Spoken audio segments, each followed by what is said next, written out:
que se habían depositado hace 375 millones de años. Pasaron años y años buscando y eventualmente encontraron varios representantes de este animal Tiktaalik, que es intermedio precisamente entre los dos. Esto es reciente, como les decía hace un momento. Claro, los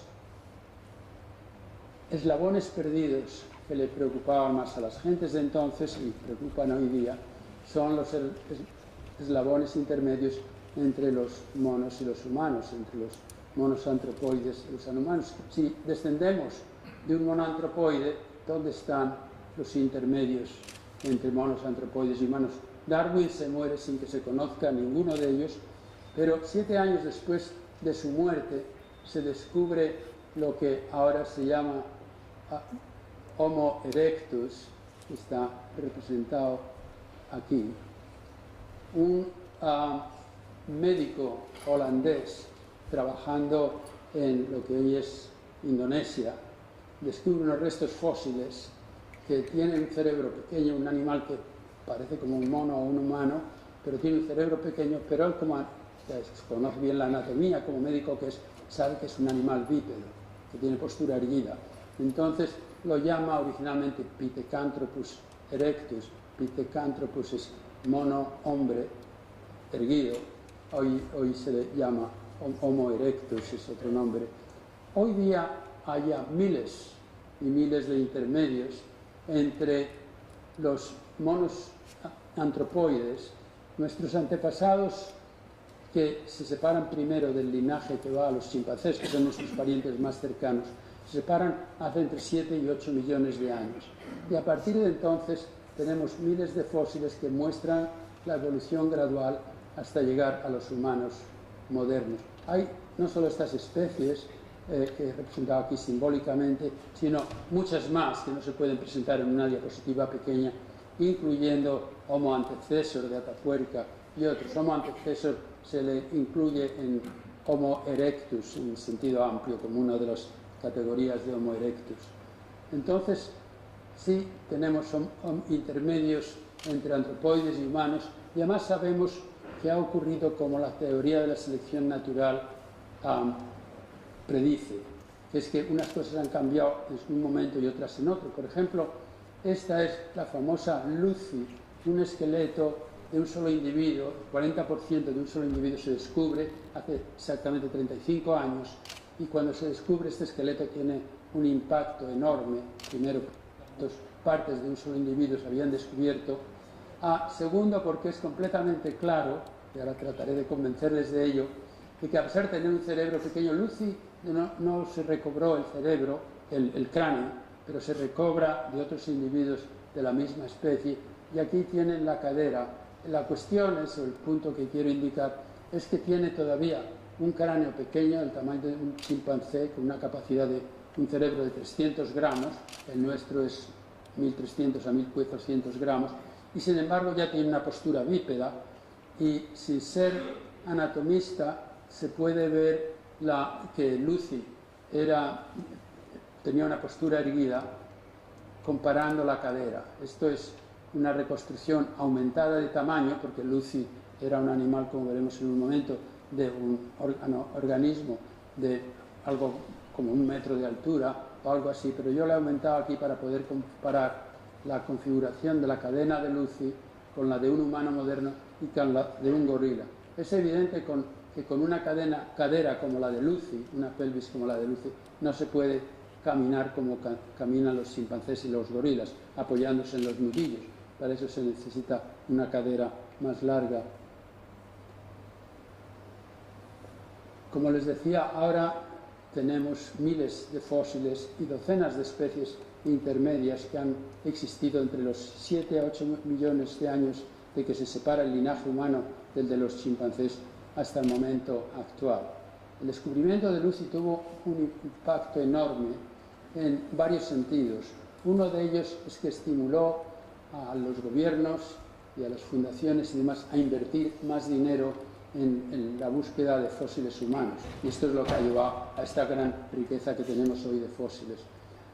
Darwin utiliza también anatomía comparada, que lo ilustro aquí con los huesos de los miembros delanteros de un pájaro que lo utiliza para volar, una ballena que lo utiliza para nadar, un perro que lo utiliza para correr y nosotros que utilizamos el brazo para escribir o para manejar objetos. El argumento de Darwin es simplemente que un ingeniero, un diseñador que hubiera diseñado estos miembros, hubiera utilizado nuevos materiales en cada caso para servir funciones distintas y los hubiera organizado en configuraciones apropiadas. Vemos que la configuración básica es la misma porque la han heredado de Tiktaalik, de ese intermedio que les dije yo, y la evolución natural procede cambiando una característica cada vez, pero una característica pequeña y acumulándolas y demás.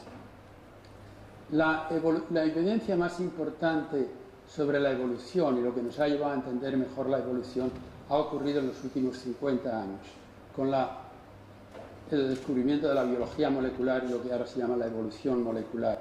Esto es una ciencia que no existía en términos de Darwin, en tiempos de Darwin, que comienza en los años 50 cuando se descubre la estructura del ADN, la estructura hélice de hélice doble, de dos hélices, dos cadenas complementarias que cuando se separan cada una sirve de molde para sintetizar la complementaria, y esto explica por qué la herencia biológica es tan firme, pero explica muchas otras cosas y además nos hace posible reconstruir la evolución con tanto detalle como se quiera. Es sorprendente que hay todavía personas que pretenden saber sobre ello, que dicen que no hay evidencia suficiente sobre la evolución.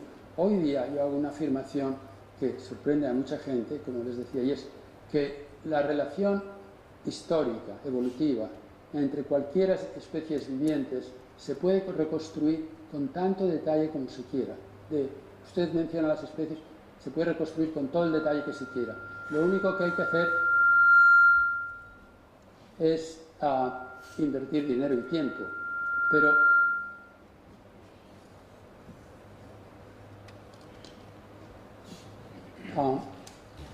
les voy a presentar el primer caso, que era el estudio de una molécula pequeñita, porque esto se publica en el año 1967, para que vean lo reciente, que son estos tipos de conocimientos. De hecho, lo publica un profesor que está ahora también en mi departamento, en la Universidad de California, en Irvine, en el Departamento de Ecología y Evolución.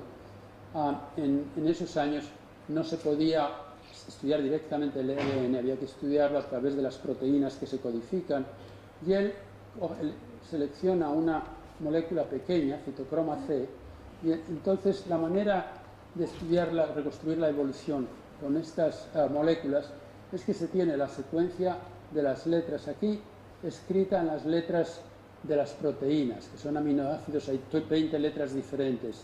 El ADN consiste de 4 letras diferentes nada más, pero es mucho más largo y nos da incluso más detalle que las proteínas. Entonces se tiene la secuencia de las proteínas, simbolizada cada aminoácido con una letra distinta de los 20, y entonces compara el citocroma C humano con el de un mono, y donde hay un punto es que quiere decir que el mono es idéntico al humano, y verán que hay una diferencia solo entre monos y humanos, y la I es T en los humanos. Y después viene el caballo, que ya tiene entre 11 y 12 diferencias con respecto a los humanos o a los monos. Varias cosas se deducen de aquí. Entre ellos, si no lo supiéramos, hubiéramos ya concluido de esta evidencia que los monos y los humanos tuvieron un antepasado más cercano que lo tuvimos con el caballo. Ya lo sabíamos, pero este era un esfuerzo para demostrar la tecnología nueva que había aparecido. Otra cosa nueva que se ve aquí es que ven aquí que el caballo y el mono tienen la letra T. De hecho, varios otros animales tienen ahí la letra T, mientras que los humanos tienen la I, que quiere decir que la diferencia entre el mono y los humanos, en este caso, se ha debido a un cambio en los humanos, porque los monos tienen todavía la molécula esencial, el componente original de estos organismos. Entonces, se construye una tabla, que este cuadro aquí es muy sencillo, humano a mono, una diferencia, humano a caballo 12, de mono a caballo 11, y entonces esto le permite a uno construir la historia de estos organismos, humano y mono, bastante cercanos, con un cambio de diferencia que ha ocurrido en el linaje humano, como les decía, y que tienen un antepasado más remoto que es el caballo. Hacen la secuencia de 20 especies muy diferentes